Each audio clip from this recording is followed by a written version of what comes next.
Ladies and gentlemen, may I proudly bring to you, this is Pro W Soul, and this is my TNA Lockdown 2014, 9th of March, that is, review! Yeah. Okay, so this is a spoiler review, so if you are gonna be watching this show, and you don't want to know the results, what I would suggest is maybe have a watch. No, in fact, just go watch my TNA Lockdown non-spoiler review. It's a good one. Okay, so as from now, I'm gonna be doing a lot of spoilers. So if you do not want to know the results, then I would suggest you to just switch this off and just go watch the show, or basically just check out my review and then decide. Okay, so straight out of the bat, we had a 3-on-3 match, and it was to do with the lighter weights, more or less. Well, it was kind of there to promote the lighter weights and the international group foundation that TNA are actually, encouraging. And it was Chris Sabin and Bad Influence versus Sanada. You know, you just think of Canada, but take off the C and stick a S on it, and you got Sanada, and Yasu, and the Great Muta! Now, to be truthful, they could have advertised this a lot more better, in my opinion, because I didn't see any advertisements about, oh, the Great Muta is coming back for a one time! And, I really think they mess up on this in terms of promotion. TNA, that's one of the things with TNA. They just, when it comes to promotion, they don't really know how to sometimes promote. And well, Great Muta is a very great nostalgia factor. I mean, in 1985 and 1986, he started his career in the US, and he was an awesome fighter.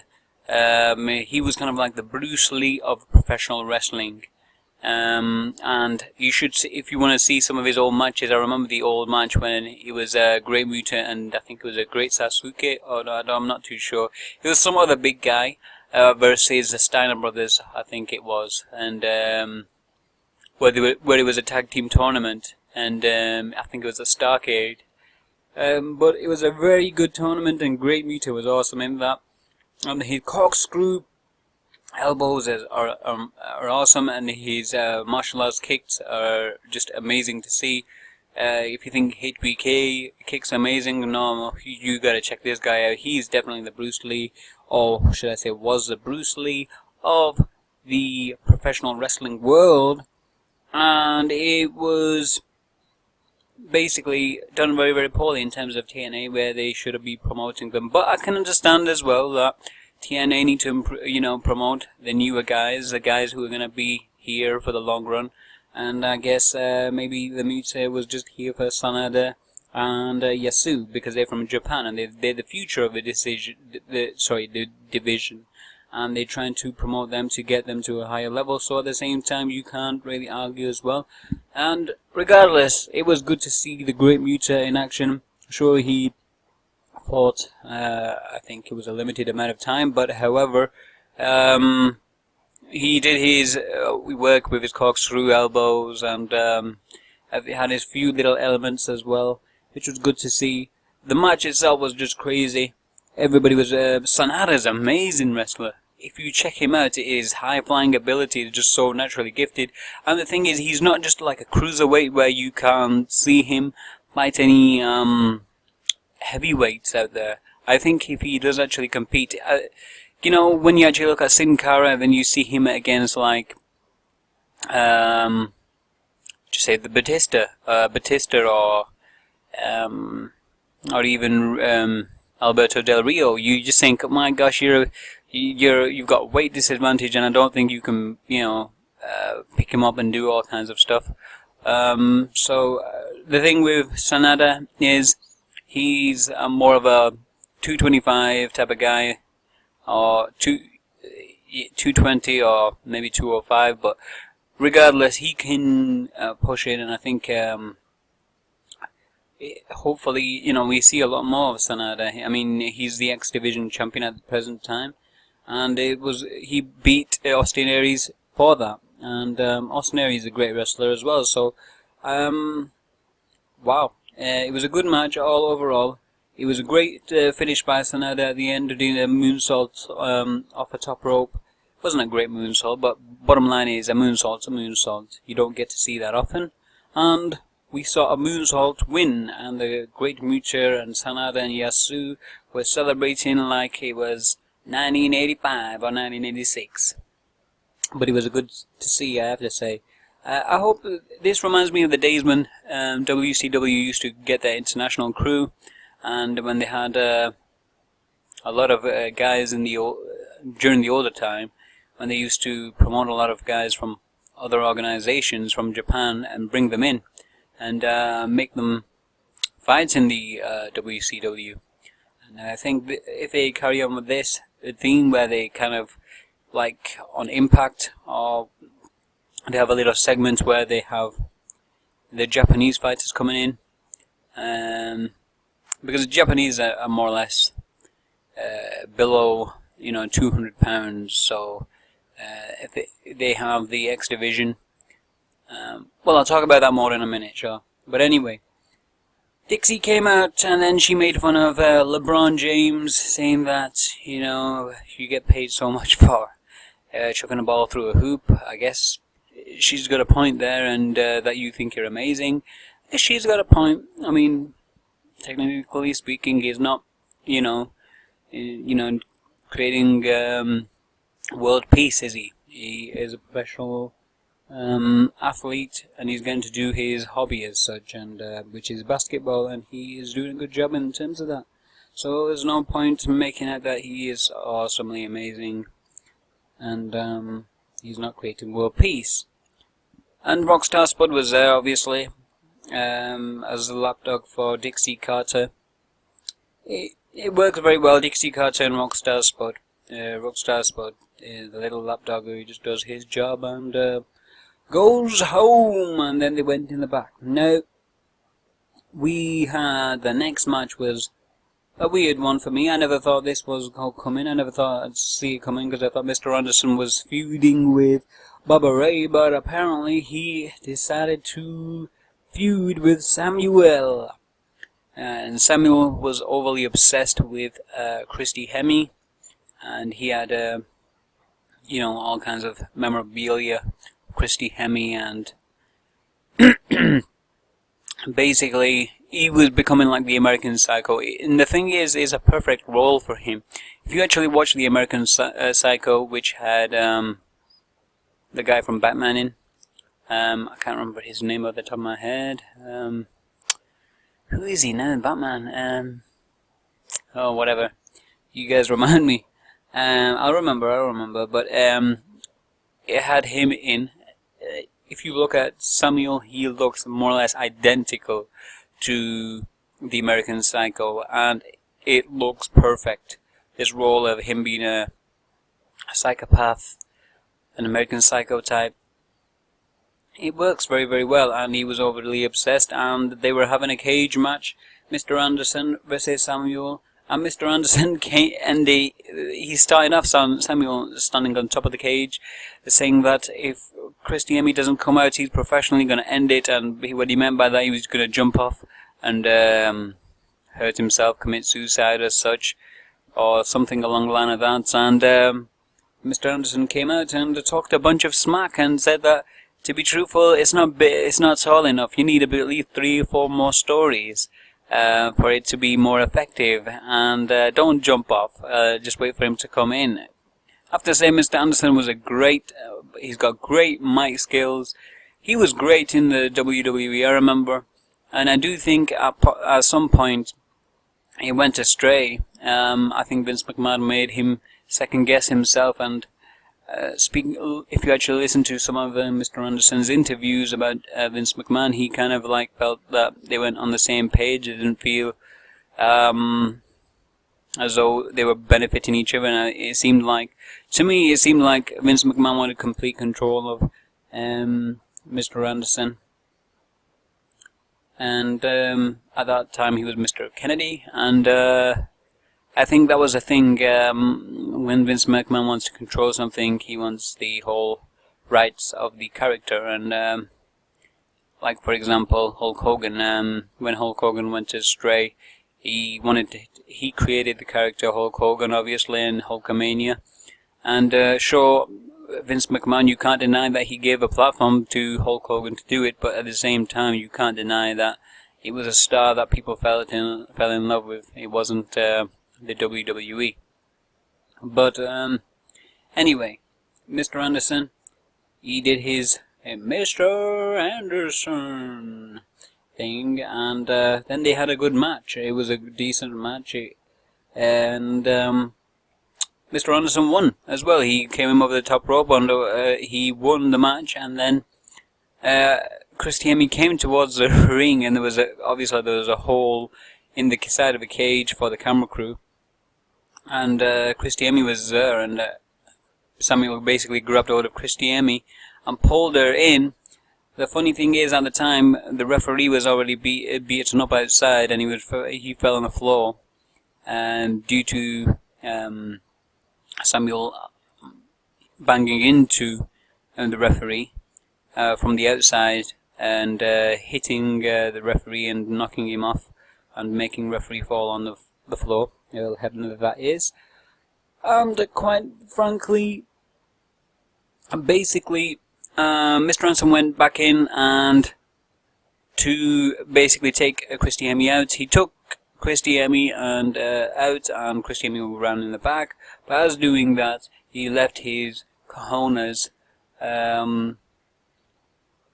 basically unprotected, and Samuel basically smacked him with his arm and gave him the low blow. And then the ending of the match came, where basically Samuel did the arm triangle, a standing up arm triangle. If you watched MMA, it's a standing up triangle, and he did that, and he got him towards the floor, and he choked him out, and that was the end of the match. And Samuel won that match. I have to say, it was a good little story, and they can build Samuel up quite a bit. They do have a lot of, interest in this. I have to say, Samuel definitely played the part in terms of the fact that, his character he sold it very well. He played the character of, the Psycho very, very well, and I think, he has a lot of scope in terms of this American Psycho, and I don't think long-term wise, it's not going to last him. But in terms of a short-term, I think it could last him at least another 6 months in terms of the storyline, so that'll be good to see.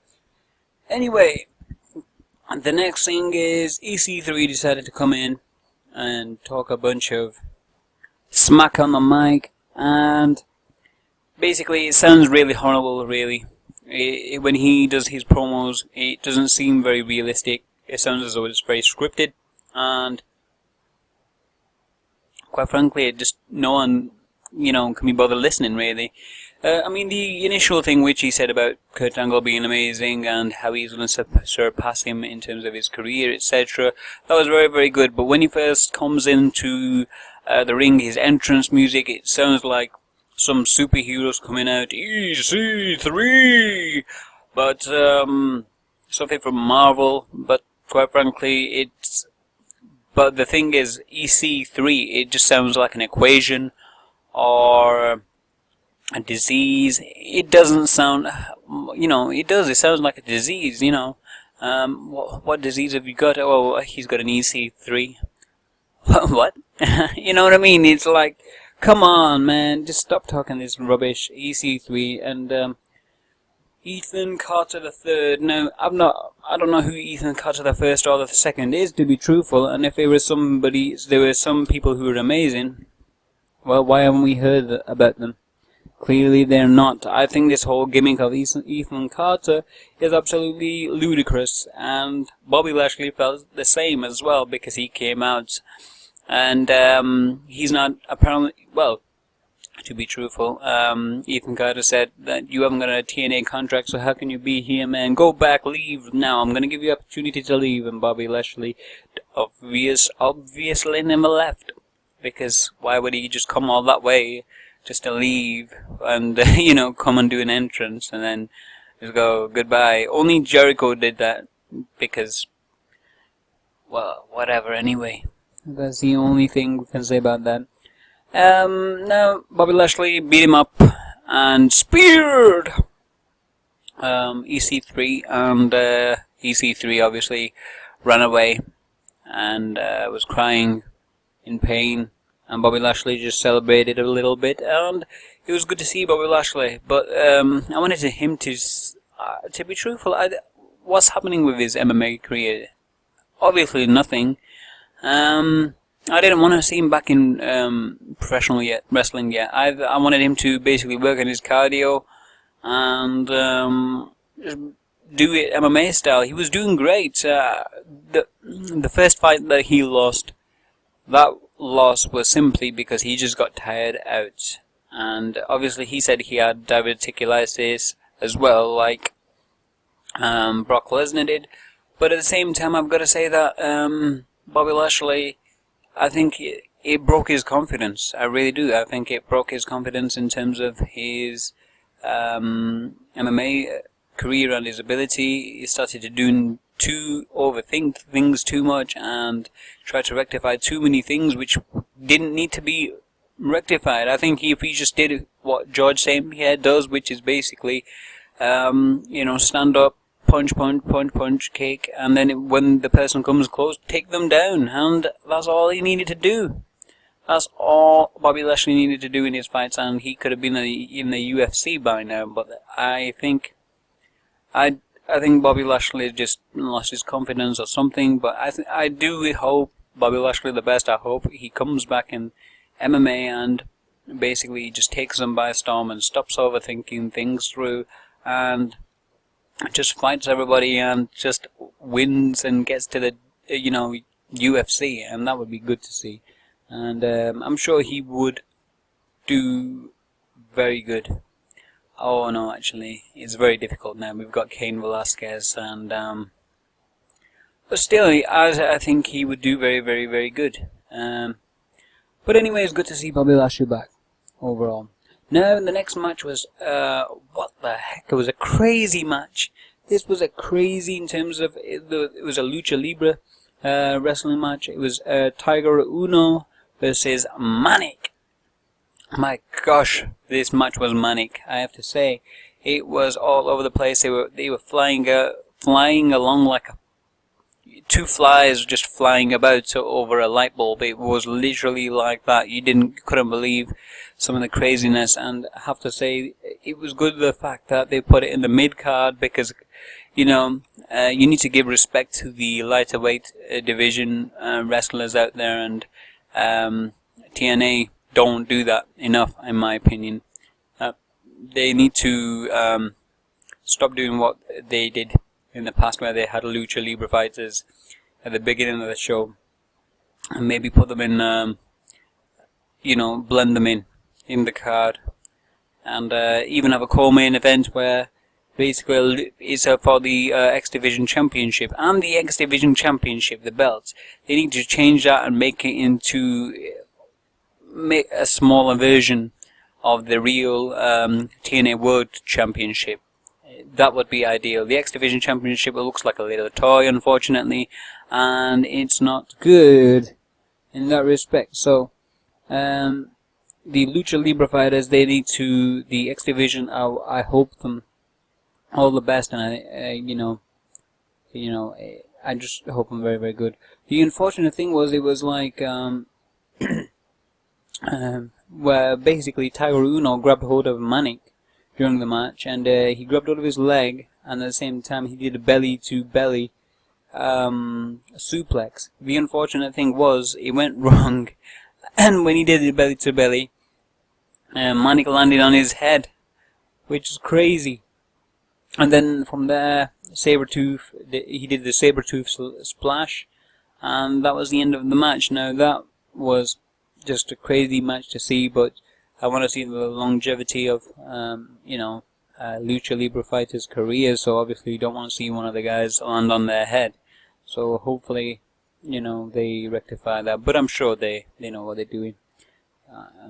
Anyway, next match was a crazy match. It was James Storm versus Gunner. These guys, and it was the last man standing. You knew it was gonna be harsh because these two guys are just like,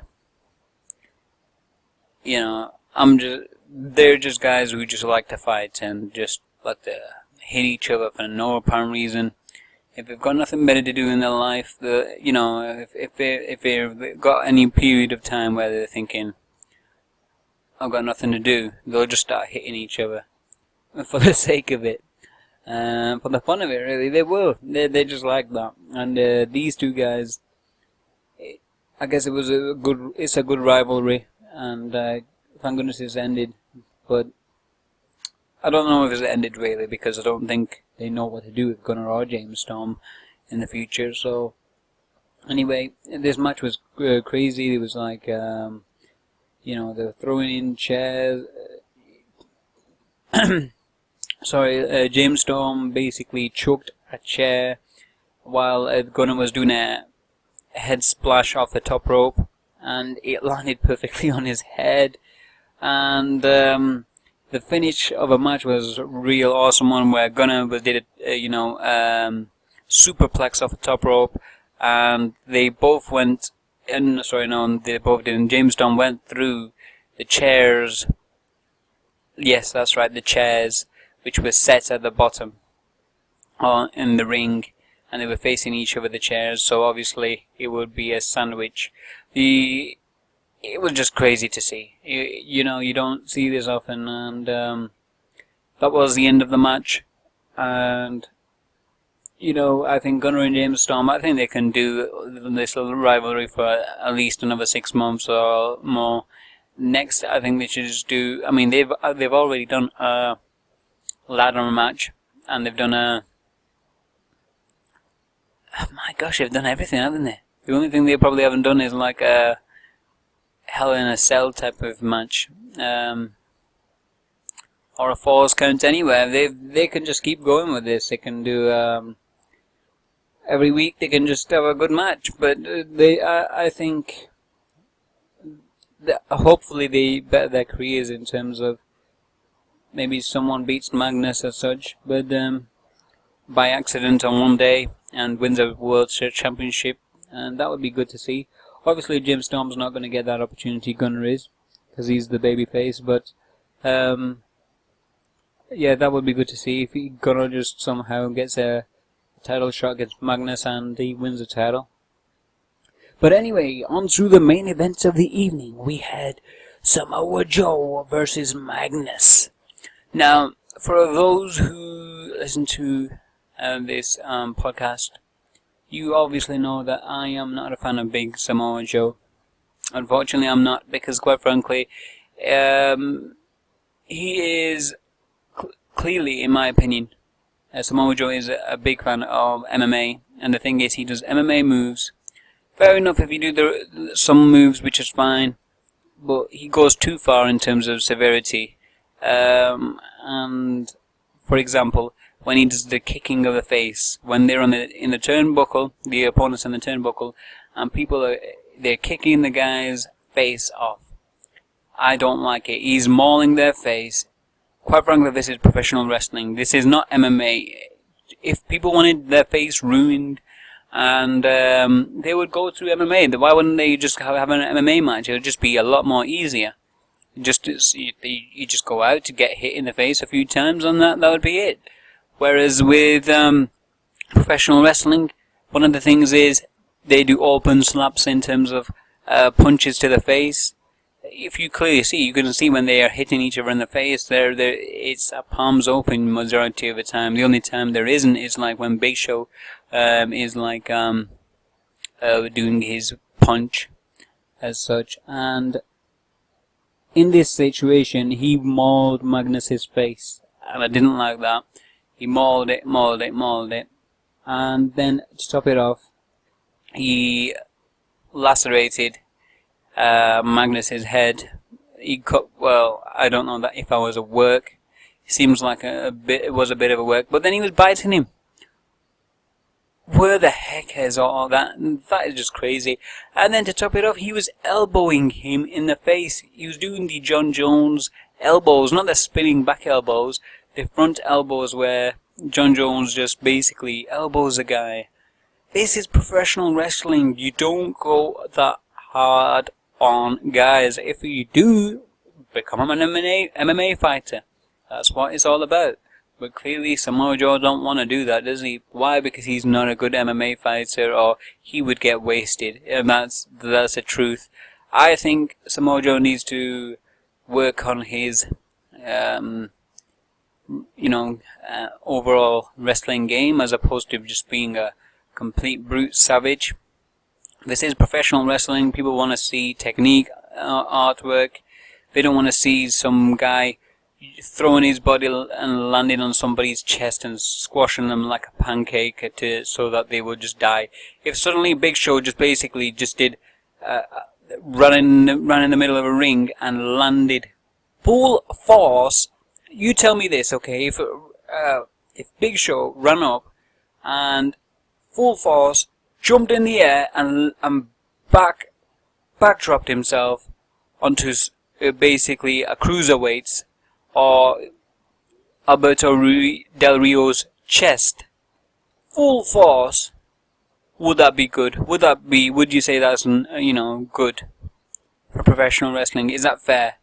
No, it isn't, because Big Show can kill him with one blow. If Big Show really wanted 1-2 punches and knees or whatever, he could finish him off. He could finish any of the other wrestlers out. Well, it's debatable, when it comes to Brock Lesnar, and a few others, but in terms of the lighter weight guys, you don't want to see them get completely hurt. Now, the thing is, Samoa Joe needs to know that these guys, everybody has a lifespan, shelf life, in terms of professional wrestling and in terms of careers. Don't do it. Anyway, I've had enough of this. Luckily, Magnus won the match. Abyss came out. He did the Undertaker routine where he came through the bottom of the ring and pulled Samoa Joe through it. But Samoa Joe came through the ring, and then basically Samoa Joe came back out and went to attack Magnus, and then basically Abyss grabbed the baseball bat with spikes on and hit him in the stomach. Now, as he hit him in the stomach, it was apparent that was the end of the match, and Magnus did the rear naked choke and ended the match, which was good to see. Magnus, I have to say, he's a good heel. He's a very, very good heel. His mic skills, I've said before, are top notch. The only thing I can say about Magnus is, if he wants to go to a direction which will elevate his career, he needs to be a bit more like Triple H. He needs to have one of them matches. This was an awesome match to watch, where it showed him a lot of character. But at the same time, I think he needs to have one of them feuds where Triple H had a feud with Stone Cold Steve Austin at one time, and eventually I think it was a 2 out of 3 fall match, where it was like a steel cage match and last man standing, etc. But it was Stone Cold versus Triple H, and they both feuded, and eventually Triple H won that match. And in that match, you knew at that point that Triple H has made it. You knew Triple H is now one of the big players of the game. No, and you couldn't discount Stone Cold as well. You couldn't say that Stone Cold was not there at the top level, and would remain there at the top level. You couldn't deny that. There's no doubt about it. He wasn't stealing anything away from Stone Cold, but you knew at that time when he won that match that he made it. And I think Magnus needs one of them matches where he needs to go toe on toe, maybe with Samoa Joe, really, and without outside interference.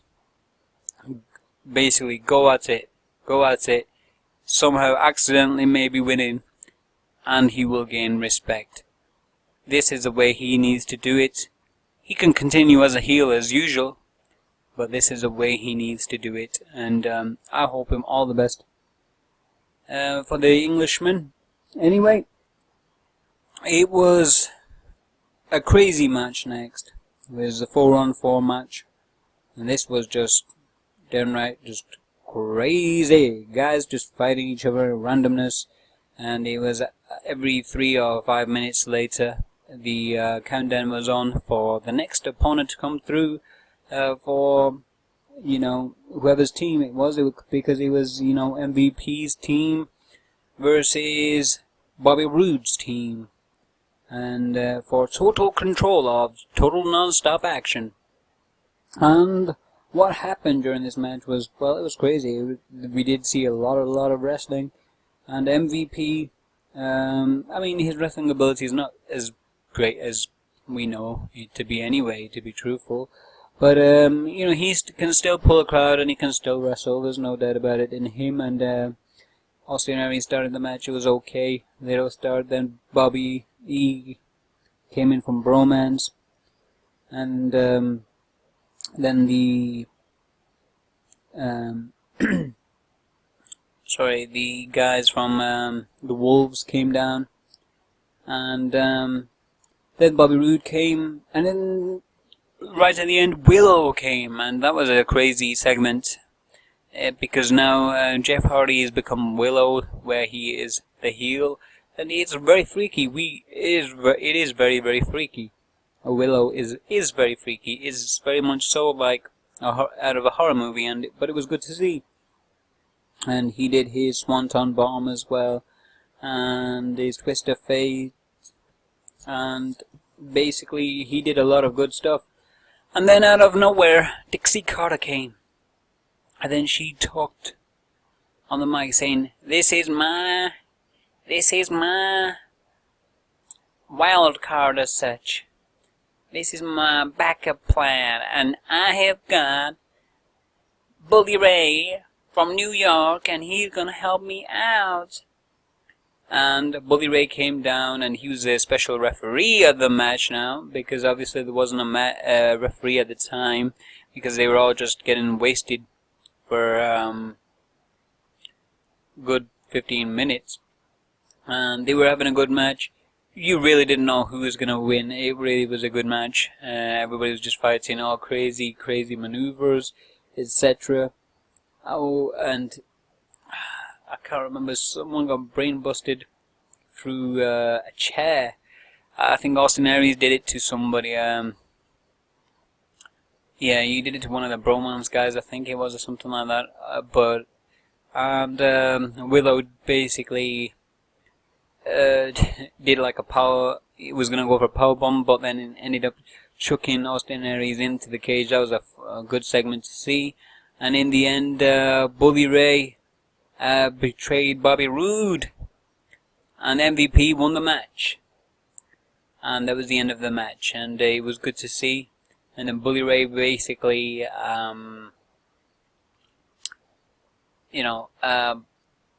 put Bobby Roode through the table, and that was the end. And overall it was a very good card. It was really good, and you didn't expect that of TNA. And I have to say though, TNA need to start to be a bit more original in terms of their direction, in terms of storylines. I think the whole saga of professional control, well, now MVP has control, which is interesting to see. And Dixie Carter came out and was basically speaking. Obviously Dixie's gonna come back and somehow gain control. It reminds me of the time when Vince McMahon and Ric Flair were both partners of the company, and it was annoying for Vince McMahon at the time. And it would be good to see that type of segment, but I think In terms of storylines, I think Dixie Carter needs to get out of the game. I mean, she can do it. She's very good in terms of her mic skills. She can do very, very good. But I think they need to focus in terms of their future, in terms of their, as she says, international expansion, and in terms of the titles and the X division. I think they need to maybe have like the co-main event should be Cruiserweight X Division Championship, and the main World Heavyweight Championship should be at the top of the bill, and a lot of the mid-carders, like the Japanese wrestlers, maybe at the beginning, like she did, and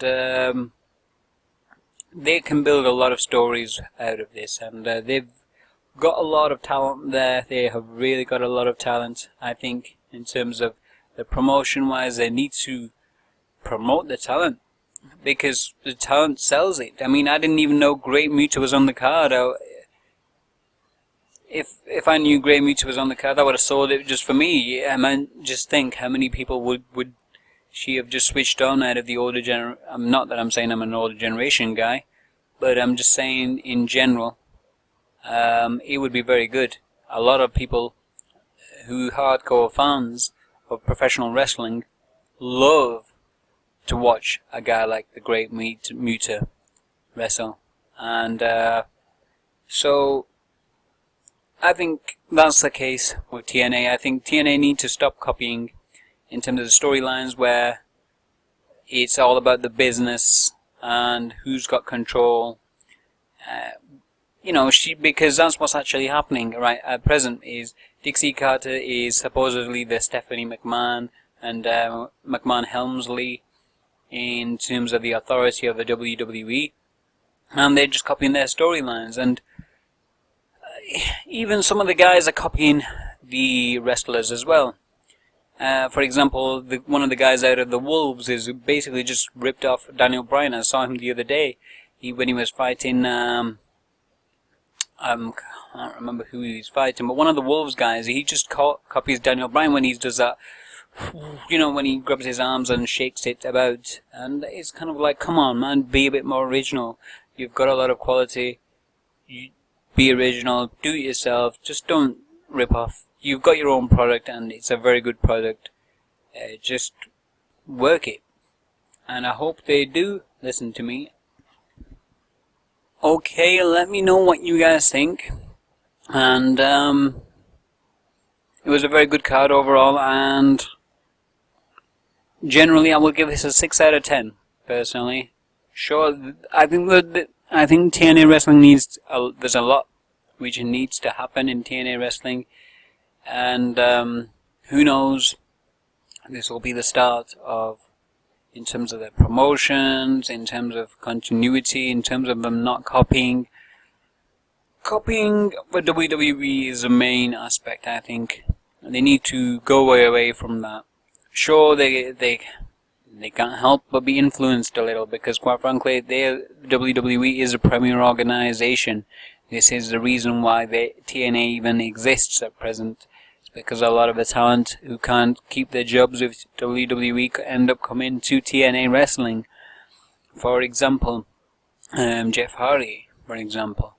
And but in doing that, they need to work their own brand, make it a bit more better, and I think as well they need to stop doing too many, trying to do SmackDown, Raw, NXT, and all the other type of thing what the WWE is doing at present. Because I think in terms of their backing, in terms of what TNA WWE is doing, WWE have established themselves a lot more, and